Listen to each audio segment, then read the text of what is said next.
நீங்க வந்து எந்த திசை பார்த்தினாலும் நீங்க வந்து வீடு கட்டுங்க. ஆனா வந்து ராசி நட்சத்திரம் வந்து பார்க்க தேவையே கிடையாது.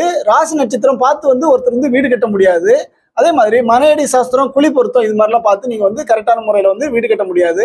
இது மாதிரி குழி பொருத்தம், மனையடி சாஸ்திரம் இதெல்லாம் பார்த்து வீடு கட்டினவங்க வந்து அவங்களுடைய வாழ்க்கையை வந்து நீங்க வந்து பின்னோக்கி பார்த்தா அது பற்றிய முழு விவரம் வந்து நிச்சயமா உங்களுக்கு தெரியும். இப்போ ஜென்ரலா என்ன பண்றாங்க அப்படின்னா, குறைந்த விலையில் மனை அப்படின்னு சொல்லி பார்த்தீங்கன்னாக்கா 20க்கு 40, 18க்கு 30, 18க்கு 40, 16க்கு 30, 25க்கு 50, 25க்கு 40 அது மாதிரி நம்ம வந்து என்ன பண்றாங்க அப்படின்னா, அந்த மனையினுடைய அளவு வந்து ரொம்ப குறுகி வச்சுக்கிறாங்க. அப்போ அந்த மனையினுடைய அளவு வந்து ரொம்ப சிறியதா இருக்கும்போது அந்த மனையினுடைய விலை வந்து குறைவா இருக்கு அப்படின்னு சொல்லி நிறைய பேர் என்ன பண்றாங்க, அது மாதிரிப்பட்ட இடத்துல வந்து என்ன பண்றாங்கன்னா, நிறைய பேர் மனையை வாங்கிடுறாங்க. மனையை வாங்கி சைட்ல வந்து எங்கேயுமே இடம் விடுறது கிடையாது. அந்த வடக்கு பகுதியிலையும் இடம் விடுறது கிடையாது, கிழக்கு பகுதியிலையும் இடம் விடுறது கிடையாது. ஒட்டி கட்டிடுறாங்க.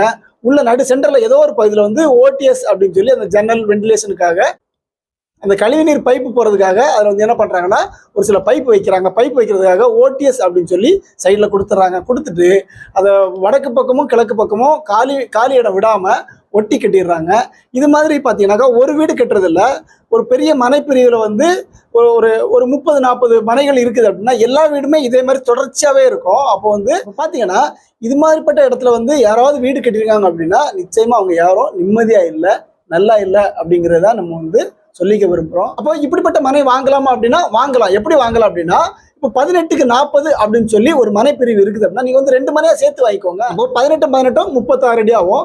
36க்கு 40 நீ அருமையா வாஸ்துபடியான ஒரு வீடு கட்டலாமே, வாங்கிக்கோங்க. அது மாதிரி பண்ணுங்க. மற்றபடி நீங்க வந்து காசு குறைவா இருக்கு அப்படின்னா நீங்க வந்து கொஞ்சம் வெயிட் பண்ணி வாங்குங்க.